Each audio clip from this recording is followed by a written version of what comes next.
Hello, and welcome to Encounters with Polish Literature, brought to you by the Polish Cultural Institute, New York. I'm David Goldfarb, and I'll be your host. Why does Słowacki arouse such delight and love? Because, gentlemen, Słowacki, a great poet was. Wielkim poetą był. In the words of a teacher speaking to a bored classroom in Witold Gombrowicz's novel, Ferdydurke. But really now, just who was Juliusz Słowacki, the second of the three so-called Polish romantic bards, together with Adam Mickiewicz and Zygmunt Krasiński? We haven't done Krasiński yet.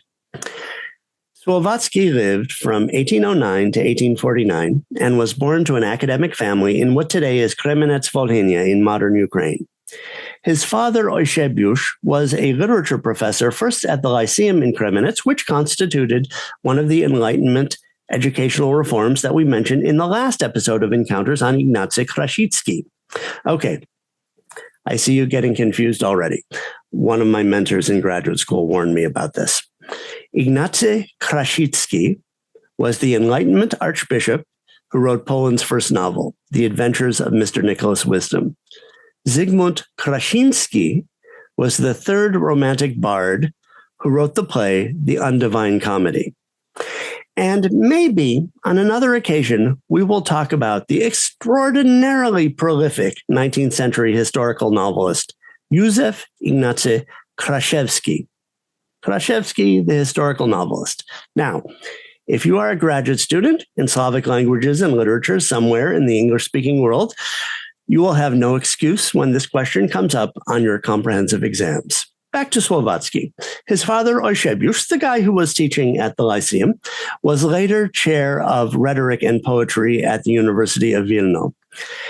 After the death of his father from tuberculosis, Juliusz's mother, Salomea, remarried a physician, August Beku, also a professor at Wilno. And together they had two daughters, Juliusz's stepsisters, creating what Czesław Miłosz calls, curiously, an effeminating atmosphere. Salomea was very devoted to French novels. Maybe that's what that's about. As a Polish writer born in the Ukrainian lands with a romantic nostalgia for Ukraine, Słowacki might be seen as a writer of the Ukrainian School within Polish Romanticism, who eventually became a much larger figure than the other members of the Ukrainian School, whom we discussed together with Roman Koropecki in Season 4, Episode 1, way back in January of 2024. Check it out if you haven't seen it. Słowacki studied law and worked for a year in the Ministry of Finance in Wilno, giving him enough economic savvy to manage the funds he received from his mother and her Ukrainian estate to survive comfortably in Paris and Switzerland. Unlike Mickiewicz, who was deeply engaged in political causes, Słowacki was able to devote his entire life to poetry and drama, and like Mickiewicz, he was known particularly for his improvisational skill. Among his most well-known works is the drama Kordian, published in 1834, in part responding to Mickiewicz's Forefathers' Eve Part 3. Kordian is a Byronic hero who makes the grand tour of Europe, meets Pope Gregory XVI, who is unsympathetic to the Polish cause against Russia, and becomes involved in a plot to kill Tsar Nicholas I, who was crowned king of Poland in 1829. The work was premiered only 50 years after the poet's death, but today is a standard work of the repertoire. His drama Balladyna, written in 1834, is perhaps one of the most performed works on the Polish stage. It is set in the mythic past and is rich in Shakespearean references. He knew English. Balladyna is a cruel woman warrior who spins a web of murder and torture, taking in her own sister and mother to face her own judgment at the end of the play. Really gory. Maybe that's why it's so popular. Słowacki's enigmatic later mystical works, Genesis from the Spirit and The King's Spirit, or Krullduch, explore the evolution of matter from spirit in the sense that seems similar to the Hegelian meaning of Geist, or an underlying idea that determines the course of history in this context. And it also relates to the evolution and intervention of spirit over time in Polish history. A successful reading of Król Duch or King Spirit, I think, would require a deep semiotic unraveling of all of Słowacki's mythical and historical allusions, with the acknowledgement that some of his visions may have been inspired by narcotics or while in the throes of Tovianism. Who knows what he was on? The Tovianism was the mystic cult that also drew in Mickiewicz. We discuss it in the Mickiewicz episode. Allegedly, Felix Dzerzhinsky, the notoriously cruel founder of the Soviet secret police, was a great admirer of Król Duch and could recite long passages from it by heart, which is really curious because there is nothing further from socialist realism, the canonical Soviet form of literature, than Król Duch. For a very linear and readable overview of Słowacki's works, I highly recommend the relevant section of Anna Nasiłowska's A History of Polish Literature, translated by Anna Zaranko and published by Academic Studies Press in 2024. You can find a link in the bibliography on the introductory page for this episode, linked in the description below. Now, before we welcome today's guest back to the program, I'd like to remind you to subscribe. And if you like our series, click the bell to receive notifications about new episodes and follow our playlist down in the description below to catch up on past episodes.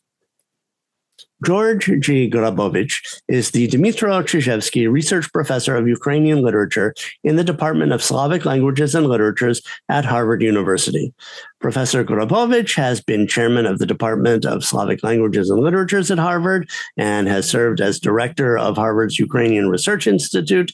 He was one of the founders and president of the International Association for Ukrainian Studies. He was chairman of the American Committee of Slavists at one point and was president of the Shevchenko Scientific Society in the U.S. and is currently a vice president of the Shevchenko Scientific Society.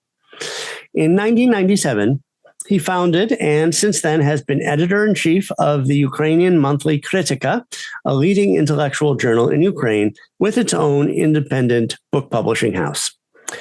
Professor Grabowicz has written on Ukrainian, Polish, and Russian literature and on literary theory. His first book on Shevchenko, The Poet as Mythmaker, has been voted the most influential academic book of the post-Soviet period in Ukraine. And in 2022, he was awarded the Shevchenko Prize, Ukraine's highest award in the humanities and arts, for his series of articles on modernism and the poet Pavlo Tychyna. Professor Grabowicz, it's such a pleasure to have you back on the program to talk about the work of Juliusz Słowacki. Thank you. It's a pleasure to be here. So I think the more traditional approach in Polish studies is to focus on Słowacki's very patriotic works and his late mysticism. But what we're going to do today is think about Słowacki as a member of the Ukrainian School. And we've done an episode on the Ukrainian School, but why don't you recapitulate a bit and tell our viewers what is the Ukrainian School and how does Słowacki fit in? Yeah. There was that phenomenon, and he definitely was an outstanding member, but he also, in a sense, dispelled it or punctured the myth of that school as being as much of a school and as much of a, as it were, decisive phenomenon, because he simply, in retrospect, in time, became such an important, powerful figure. And generally, one should note at this point that the notion of the three bards, the three wierszczy, was something that was, in a sense, coined by the third of them, the Krasiński, and Zygmunt Krasiński, who saw himself as a kind of a third bard that fulfilled the trio of thesis, antithesis, and synthesis. But, actually, Krasiński was overshadowed in time in the canon, the Polish canon, by Norwid. Right. And generally, only two major bards remain, and that is Mickiewicz, of course, and Słowacki as his great antipode. Certainly, he saw himself as that, and was a very important and trend-setting figure. Characteristically, very highly estimated also by the period of early modernism, of Młoda Polska. For them, he was a key figure. And his impact even extended to Piłsudski, who engineered his transhumation of his remains to Wawel, to the Wawel Cathedral, where he is now buried along with Mickiewicz. So perhaps the work that stands out that we discussed in the previous episode is as kind of connecting Słowacki to the Ukrainian school is Malczewski's Maria, where we learn of the character of Wacław, who would become important to. Słowacki would write a poem called Wacław, which he saw as kind of a continuation. Exactly, and I think at this point it's important to note that Słowacki was a very literary writer. By that I mean that he was particularly interested in literary form and continuities, in parodies, in as it were, continuing the work of another writer with different intent. So, for example, his Accordion is a direct attempt to also engage Mickiewicz's Dziady. It's about, as it were, competing with his predecessors. And in Wacław, he distinctly continues and amplifies, as it were, Malczewski's Maria. Now, Malczewski's poem from 1825, along with Goszczyński, who wrote a few years later, was the bulk of the Ukrainian School. I mean, those two works, in a sense, encapsulated its genuine achievements, because the other person who was in that group, according to, and by the way, this was coined by Michał Grabowski, a very important Polish critic of that time, himself a conservative writer, a member of the so-called St. Petersburg Coterie. The main, as it were, representative, along with Zaleski, was Tchaikovsky, Michał Tchaikovsky, who was the author of a number of works. So, by the way, the Kosakow files, Zaleski and Tchaikovsky, in a sense, identified with Cossackdom. They each called themselves Cossacks, Cossack. Right. And they, in a sense, especially Tchaikovsky saw himself as a kind of a reincarnation of Cossack hetman on the side of Poland, of course, and which was complicated, of course, by his life career when he ended up becoming a subject of the Russian Empire, becoming a citizen and living in Russia. But that is, a different angle of the whole thing. One should note, I suppose, that throughout the 19th century, the Ukrainian team remained an important component. Its high point, of course, was Słowacki, and after that, it sort of declined in terms of its attention, except for the fact that there was some regional interest on the part of people like Krasiński, and especially, of course, in the latter part of the 19th century, Sienkiewicz. Right. Because with his trilogy, he showed a different side, as it were. This was the krzepienie serc, a strengthening of the will for the Polish collective, especially after the failure of the second uprising, the January uprising of 1863, and.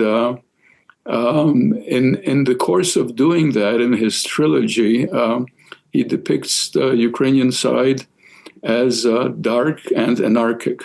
And that demonization, as it were, is something that was a kind of a new development, but it had a broad impact. And the only thing comparable to that is the immediate post-World War II period in Poland, where also under Soviet instigation, to a large extent too, that happened. Okay. But Right. but I simply, just to conclude, there are phases in this literary relationship and in this literary interest, and Słowacki exemplifies the high point, and in terms of aesthetic achievement too. Mhm. Would you like to look at? You sent me a passage to consider from Wacław. Should we read it? Maybe Yes, that would be very nice. Yes. Would you like to read it in Polish, and then I'll? I did a kind of a rough prose translation, which I hope has not too many errors. Oh no, it's very nice. I enjoyed your translations very much. Let me see if I can find it at this point. I have a. Let me just give a quick synopsis of Wacław. Yes, please. Wacław, it's a transition from Maria, in that its vision is becoming consistently darker. Kleiner, a very important Polish critic, Juliusz Kleiner, speaks of it as a continuation of Malczewski, but he also notes that in it the poet moves from moods of melancholy and longing to the dominate in Maria, to ever greater monstrousness, unnaturalness, and the grotesque. Well, it's true, because basically it's a depiction of a dual, if you will, parasite. This is a person not only goes off to, because the prototype is Szczęsny Potocki, who and the story of Maria is a very complex one, but it is Wacław in it is actually a rather heroic character. He's not an evil character.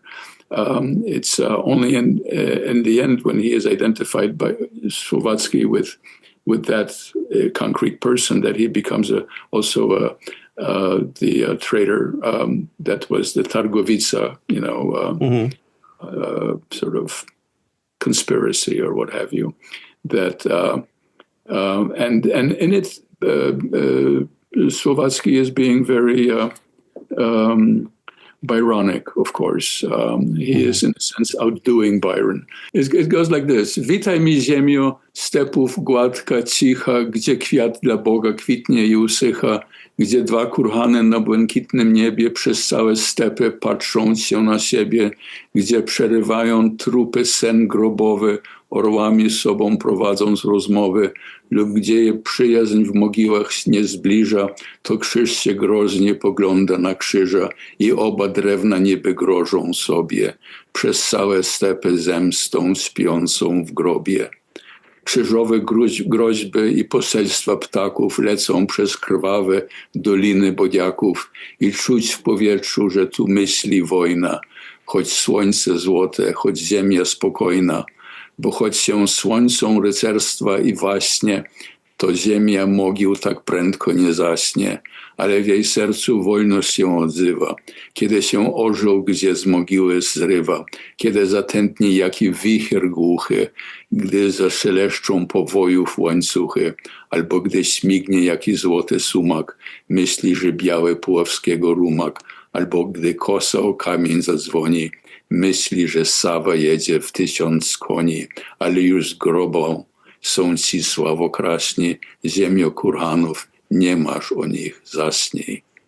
So my version, I haven't yet attempted to get close to Słowacki's rhythm or his rhyme. There's always a certain danger of that when you go into English, since we don't have poems that sound like that, sound a little sing-song in English, but they work fine in Słowacki's Polish. Greet me, flat, silent steppe land, where the flower blossoms and withers for God, where two grave mounds in the blue sky look at each other all across the steppe, where corpses interrupt the sleep of the grave, conversing with each other like eagles, or when friendship does not draw them near in their tombs, then cross looks menacingly at cross, and both timbers seem to threaten each other, across all the steps, sleeping with vengeance in the grave. The threats of the cross and envoys of birds fly through the bloody valleys of thistles, and one can sense in the air here thoughts of war, though the sun is golden, though the land is calm, for though knighthoods and feuds will end, this land of tombs will not soon sleep. But in its heart freedom speaks, when an eagle picks itself up from a tomb, when some hollow gale throbs, when the bindweed chains rustle, or when some golden sumac swishes. He thinks that Puławski's white steed, or when a stone dings a scythe, he thinks that Sava rides with 1,000 horses. But these glory beauties are already in their graves. Land of grave mounds, dream not of them, sleep. It's remarkable in that this is a land that he sees as it were animated by apocalypse. It's apocalyptic. It's very biblical in a sense. And actually, in the last cantos of Beniowski, the fifth canto, that is to say, because Beniowski was an ongoing project, as it were. But in the last cantos of that is saying the last stanzas of that fifth canto, when he engages in that duel with Mickiewicz, that is say that metaphorical duel,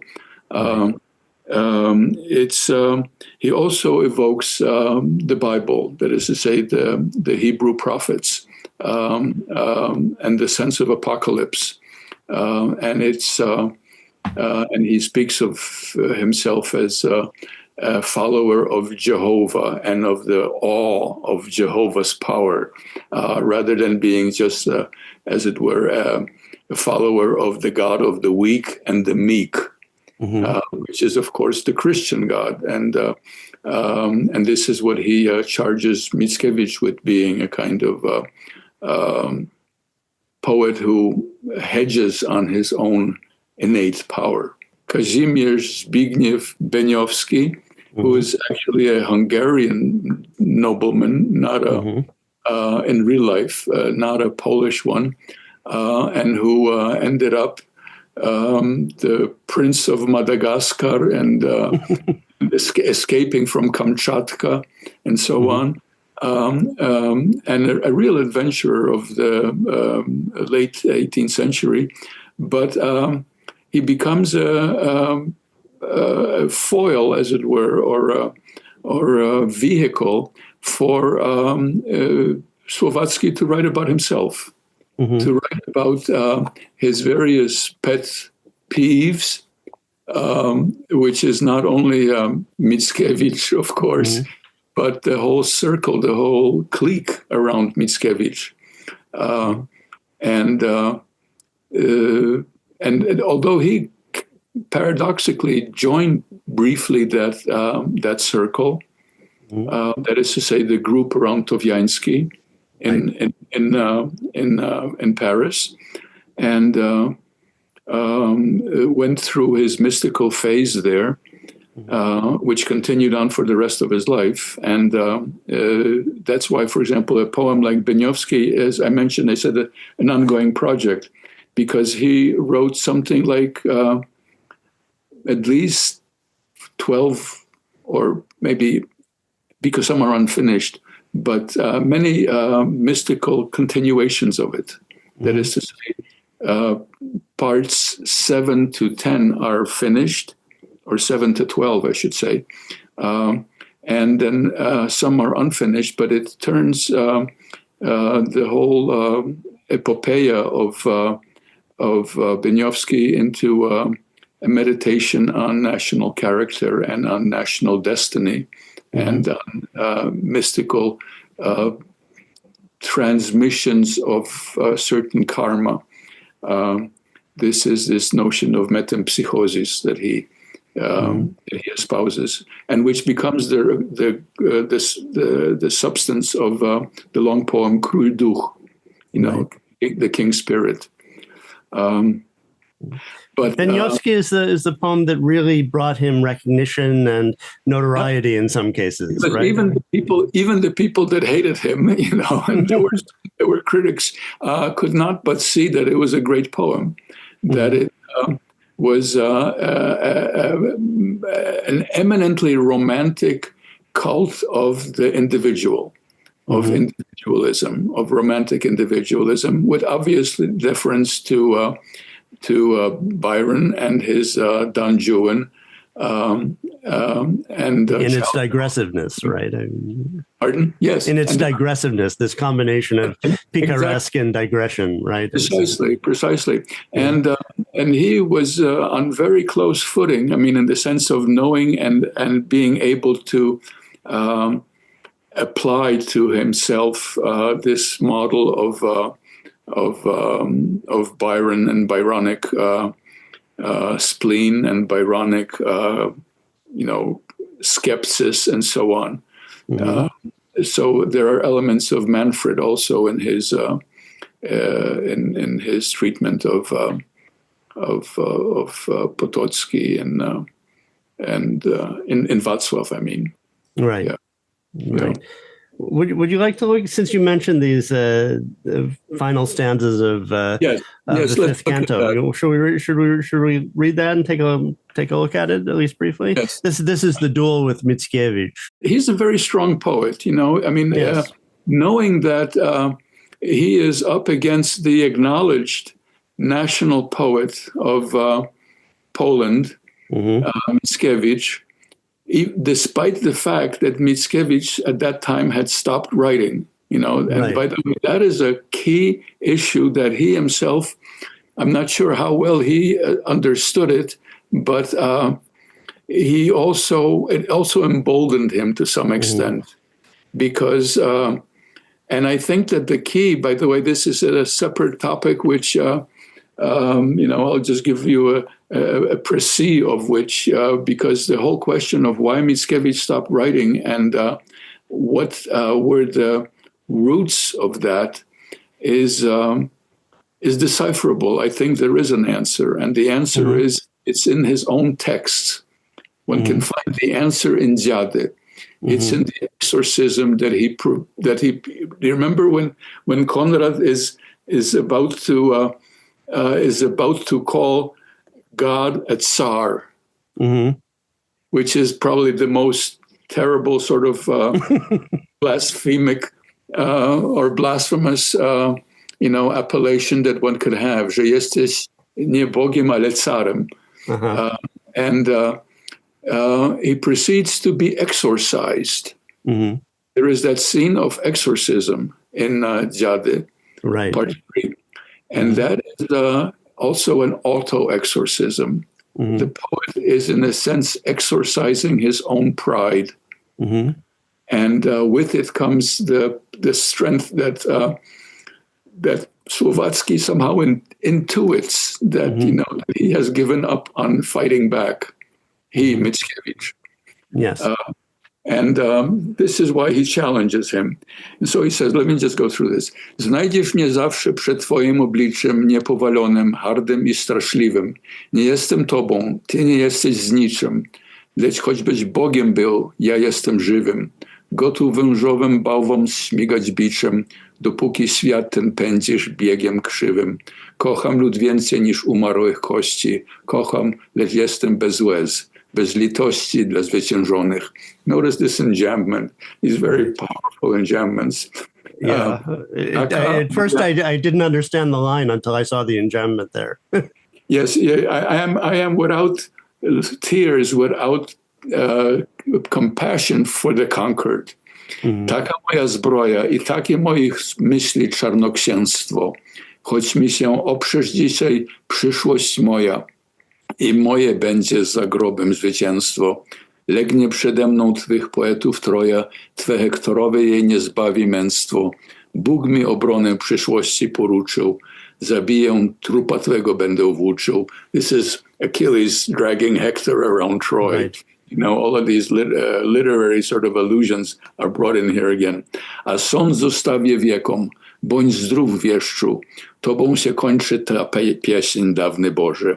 Obmyłem twój laur w słów ognistych deszczu i pokazałem, że na twoje korze pęknięcie serce znać, a w liści dreszczu widać, że ci coś próchno duszy porze. Bądź zdrów, a tak się żegnają nie wrogi, lecz dwa na słońcach swych przeciwnych bogi. You will always find me before your visage, not fallen, haughty, and terrible. I am not you. You are not the light. But even if you were God, I am alive, ready to lash the idol with a serpentine whip, as long as you drive this world along its crooked path. I love the people more than dead bones. I love, but I am without tears, without pity for the vanquished. Such is my armor, and such is the black magic of my thoughts. Even if you resist me today, my future and victory beyond the grave will be mine. Troy, your poets will lie before me. Your Hector's manliness will not save it. God has charged me with the defense of the future. I will kill, I will drag your corpse, and I will leave judgment to the ages. Farewell, prophet. This song ends with you, ancient God. I washed your laurel in a rain of fiery words and showed that on your bark, the mark of your broken heart, and in the shiver of your leaves, you can see something rotten in your soul. Farewell, and so it is not enemies who say goodbye, but on their opposite sons, two gods. And as I was, looking at that this morning, I'm thinking, maybe there are echoes of this poem in Herbert's Elegy of Fortinbras. That, of course, we know that the conflict between Miłosz and Herbert is political and is personal, and we know the story behind it and all that. But but there's a poetic parallel here. I don't know. That's a very good point. I think that's perfectly feasible and likely. But by the way, this pęknięcie serca znać, the fact that on your surface, na twej korze, these are direct citations from Maria, from Malczewski. Oh, right. Yes, because remember this wonderful, w tym ciemnych ludzkich uczuć I posępnym lesie, śmierciu drętwienia niektórym niesie, or whatever, and it goes on for the sense that there is that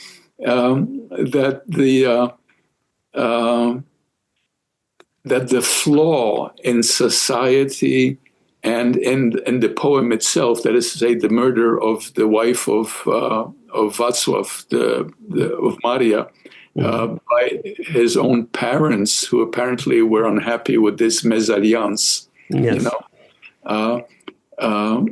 Is a profound flaw in the body politic, as it were, and it's visible on the surface. I mean, it's not visible on the surface, but it's in the depth of things, and even on the surface, it's visible to some extent. And this is what he's referring to. So when he says that, w liści dreszczu, the fact that, the leaves shiver suggests that the tree itself is somehow rotted, that it might fall. Yeah. Is weak. It's a kind of prescience that all strong poets have, I think, and Słowacki clearly felt his calling. He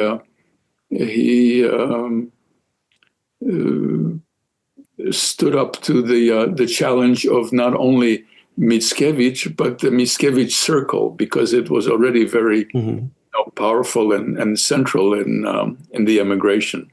And this is, by the way, an interesting also. It casts an interesting light on Słowacki himself, that he was very much an émigré poet, but at the same time he was not a follower.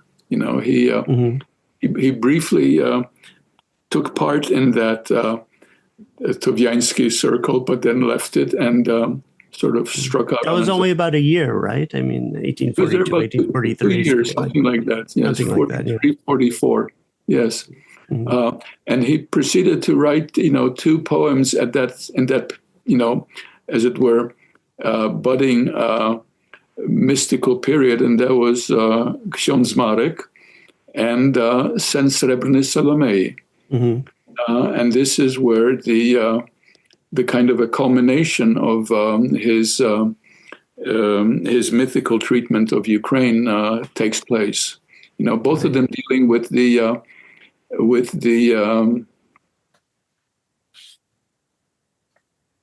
very ominous events of 1768, the Bar Confederacy, mm-hmm. but also the uprising against the Confederacy was, after all, an uprising against the lawful king. Mm-hmm. It's against Stanisław August Poniatowski, right? Yes, exactly. And it sped. It certainly gave ammunition to the enemies of Poland, primarily Russia, because Catherine was already plotting the partitions of Poland, mm-hmm. and they were, there's a whole literature on this, of course, and Bocheński wrote in the interwar period, wrote a very important book on what basically it's called. It's a very critical assessment of the intellectual climate of the immediate decades before the partitions. It's called Dzieje głupoty w Polsce, the history of foolishness in Poland, but foolishness very pointedly being, what were they doing to prevent the partitions? Mm-hmm. Certainly the Bar Confederacy contributed to it, although it also had a kind of a mystical resonance for someone like Słowacki. But it was a dangerous, very dangerous period, and only 4 years later came the first partition. Right. Yeah. But if I understand correctly, didn't Catherine sanction the reign of Stanisław August Poniatowski? Yes, of course. He was her lover, and right. He was his patroness. But there was this fear. I think there were 2 reasons. One of them, of course, was simple imperialism on the part of Russia and Prussia and Austria. Mm-hmm. And when they saw weakness, they felt that it was obligatory to replace it, mm-hmm. with something better for them. But at the same time, the notion of that it might spread, mm-hmm. It could be, and certainly the events in France sped it along, because for many in the Polish nobility, the Hajdamach uprising, which accompanied or came right after the Bar Confederacy, was a foretaste of the French Revolution. Okay. And the release, the toppling of the Ancien Regime was also the release of absolutely unpredictable forces. The forces of democracy apparently could manage Napoleon. They were harnessed by Napoleon, but they were turned into a remarkable powerhouse, mm-hmm. because suddenly he could raise armies of 1 million people, mm-hmm. or numbers approaching that. Anyway, right. But we are digressing here. We're digressing. So let's look at the Silver Dream of Salomea. Salome was the name of Słowacki's mother, of course. Exactly. And my main argument is that while being a very focused recapitulation of the Ukrainian theme in structures of myth, and the structures of myth, I see primarily such key issues that are usually examined by anthropologists, not only but literary scholars too. And I have in mind especially questions of liminality and ordeal, of initiation and transformation. And all the main characters in this drama are transformed, are reshaped by the uprising and by the quashing of it. And new entities emerge.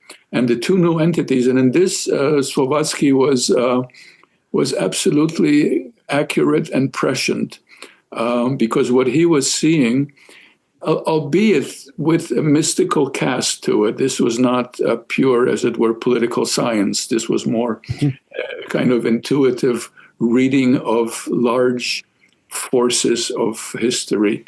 What he was seeing is the end of the silver dream of Salomea, the silver dream of Ukrainian-Polish amity and cooperation to opposition, and the emergence of a new entity. And that new entity was a kind of Ukrainian movement, which, Ukrainian forces, the Ukrainian studies and Ukrainian scholarship does not see it in that fashion. Usually the origin of, we talked about that at our last discussion, the origins are usually seen in intellectual breakthrough that was made by Shevchenko, and the emphasis on the native idiom and on native history and native, as it were, memory, or the resuscitation of memory.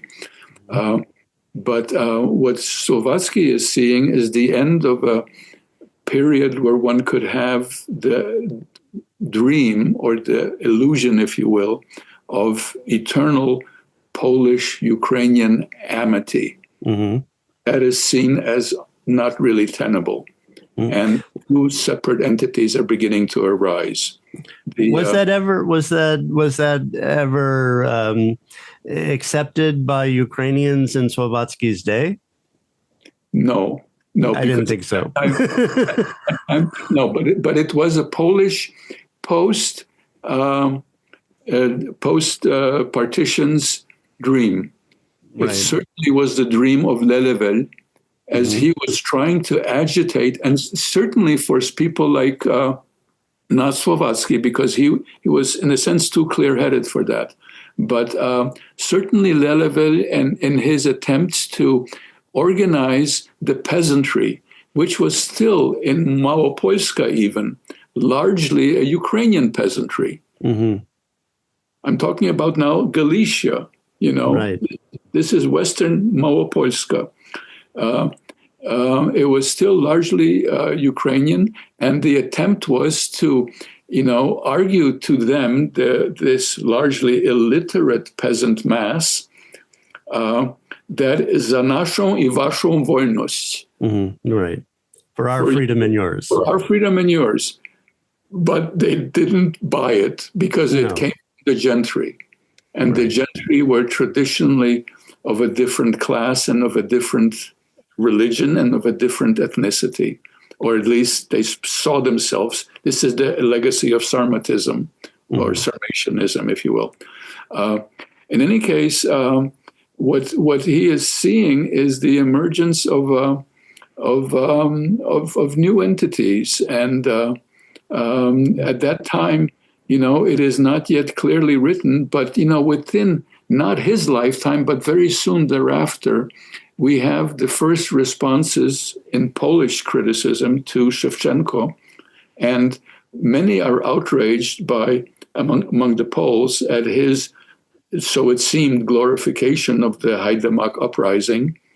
But characteristically, Słowacki translates Hajdamakie into Polish, and Guido Battaglia, despite his Italian name, he is a Polish critic and a very interesting writer, although a minor writer, but he writes the first biography of Shevchenko and says that, if you read it closely, you see that what Shevchenko is trying to do is to remind us of common, as it were, roots or common,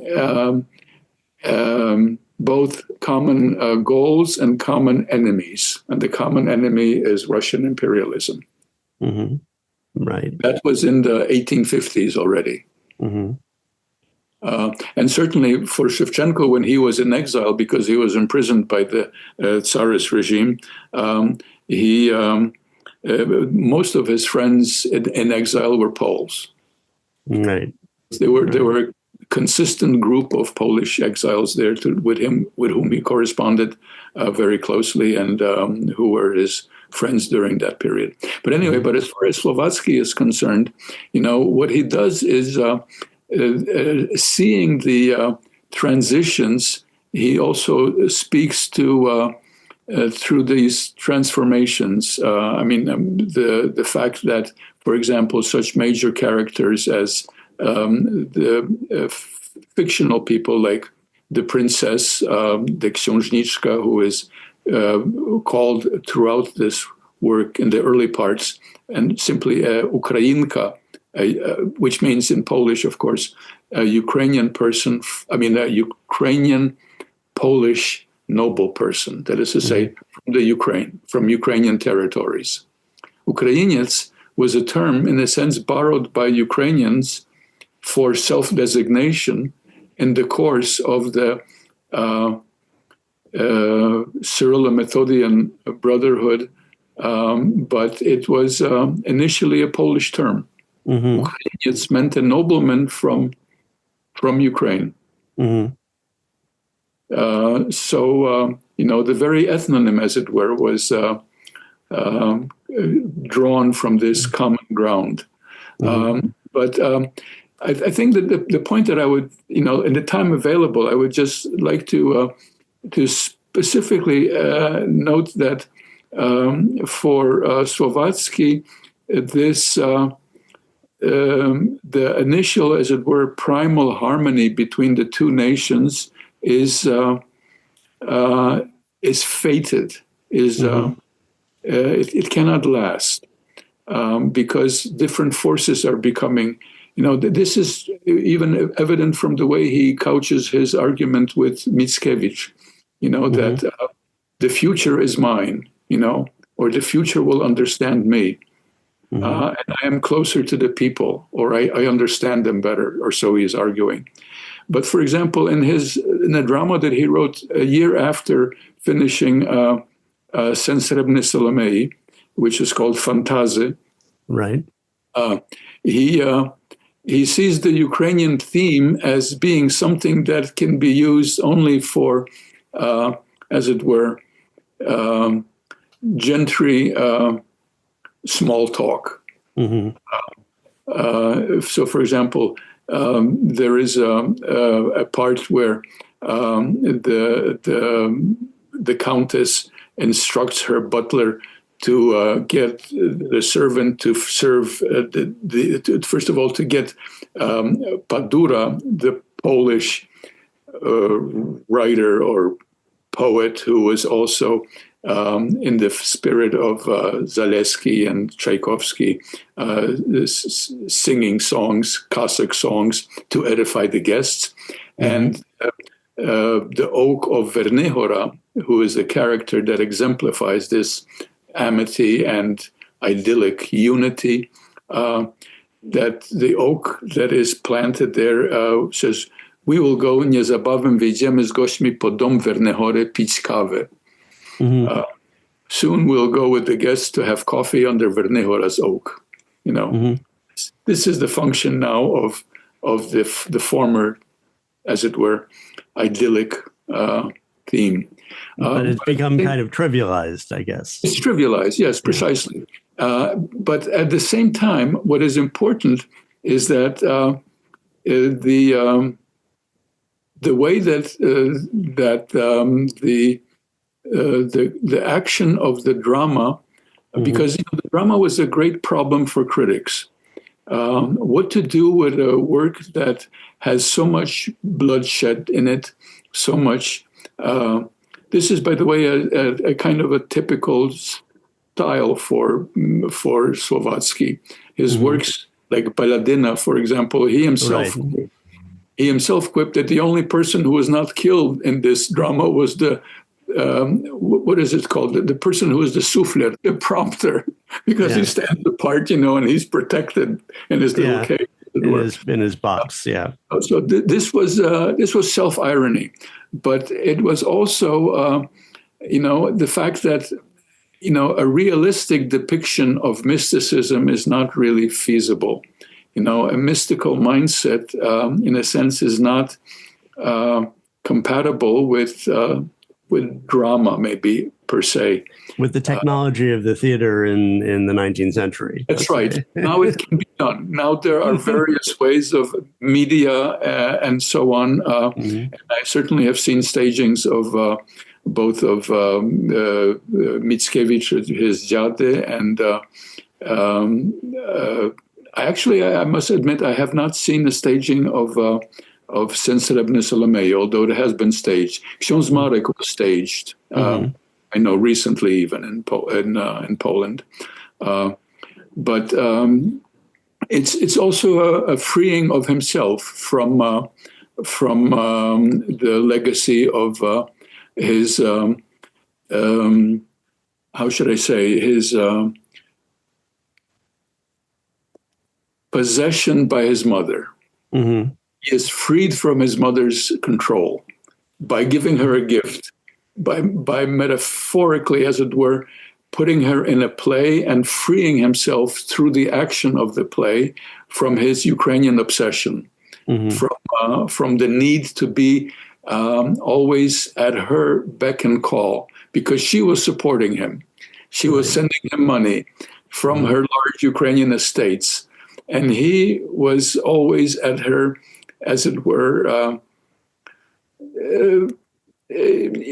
well, maybe he was dependent on her. He was dependent on her, precisely.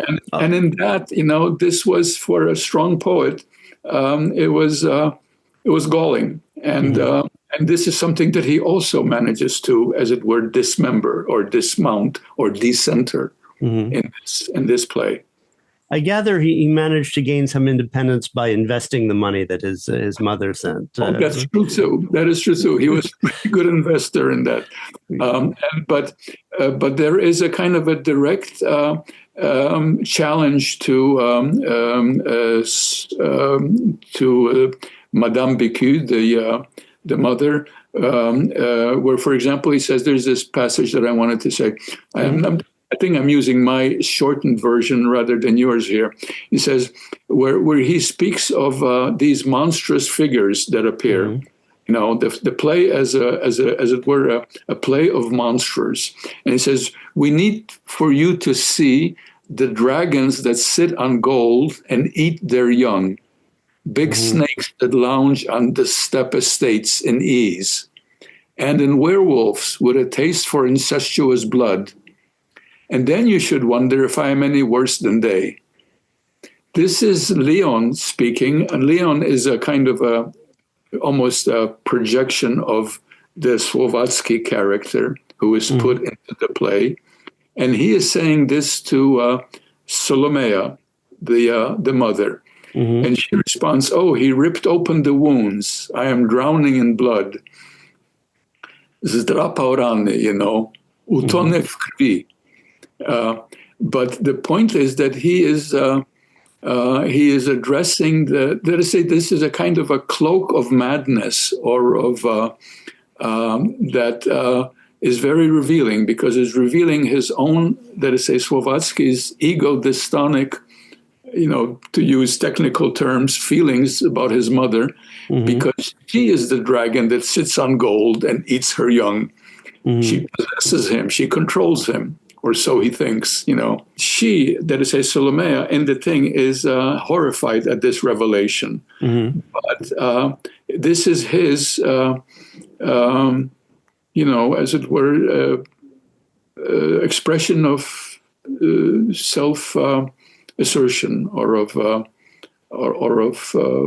breaking out from the rebellion. Rebellion, yes. Yeah, right. And I think that it is, very much a kind of a classical, and it's rather unique in Polish literature because it is a classical depiction of the Oedipal complex, and one's, as it were, this dismantling of it. Mm-hmm. Right. I mean, we know that. His father died while he was young. His mother remarried. Yes, so in a sense, this is not just the silver dream of Salomea, but it can be interpreted as a silver dream for Salomea. Mm-hmm. Sen srebrny Salomei. His dream. It could be, yes, it could be, for her.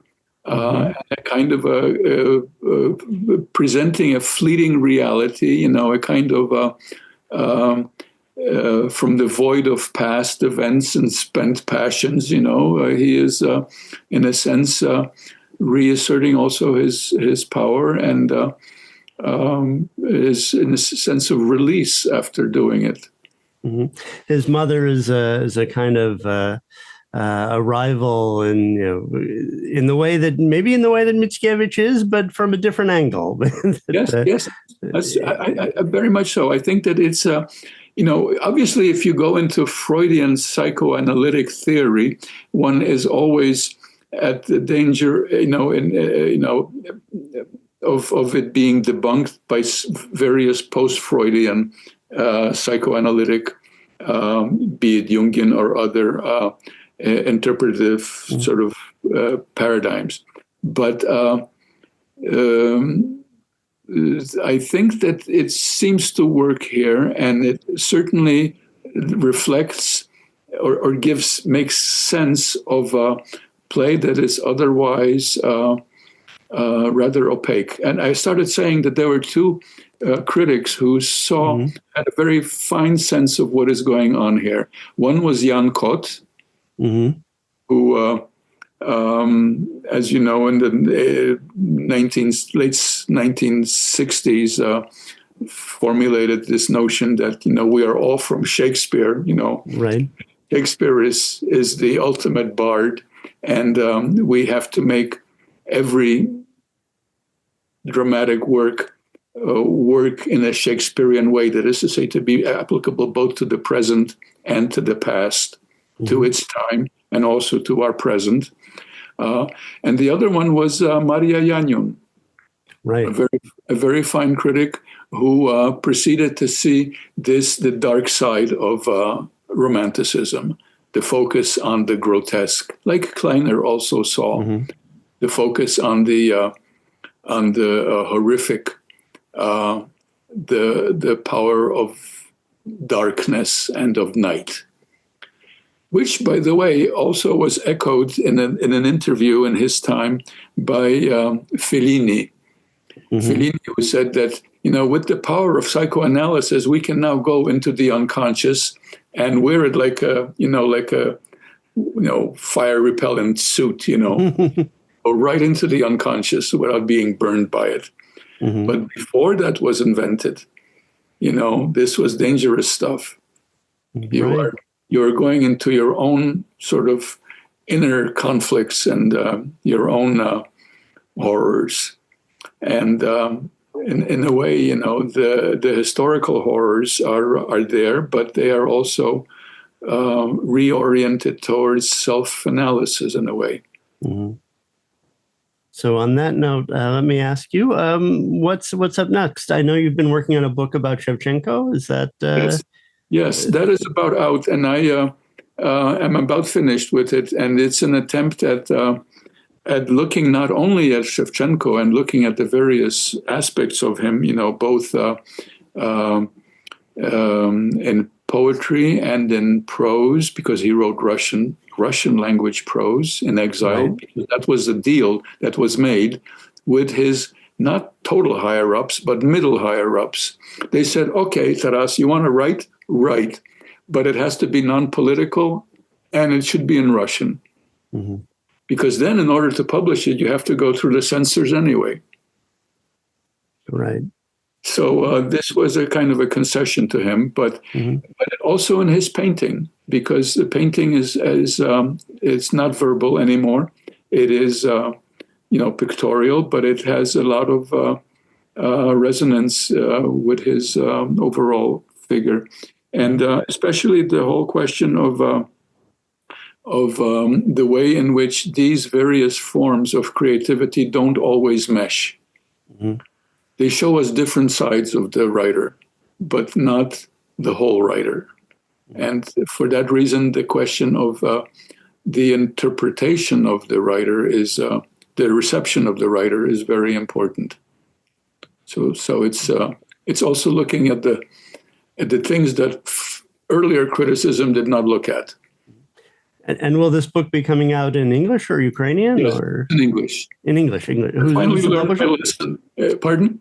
Who's the publisher? Or when will the Harvard University Press? Okay. Yeah, right. I already have a contract with them. Very good. Through the Ukrainian Research Institute. So that should be so. And especially to look at those aspects of the phenomenon of the writer that the native tradition was reluctant to look at. Okay. Yeah. That sounds very interesting. I know the Harvard Ukrainian Research Institute has been extraordinarily productive since the war, and getting Ukrainian literature out in front of the broad public, especially the classics. Yeah, because the war is really very worrisome. It's going through a very very critical period now. Right. So obviously it animates all of us, or affects all of us.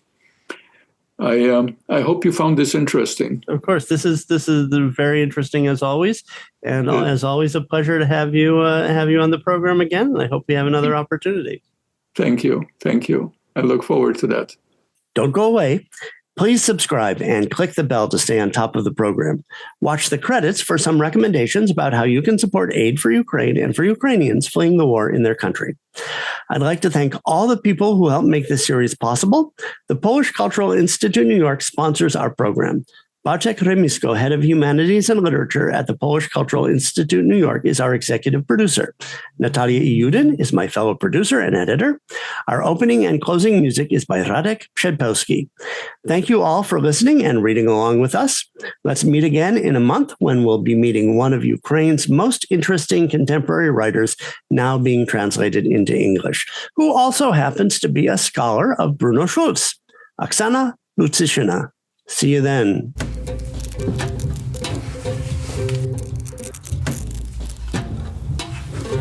Jest to szary dzień, jak zawsze w tej okolicy. Cała sceneria wydaje się chwilami fotografią z ilustrowanej gazety. Tak szare, tak płaskie są domy, ludzie i pojazdy.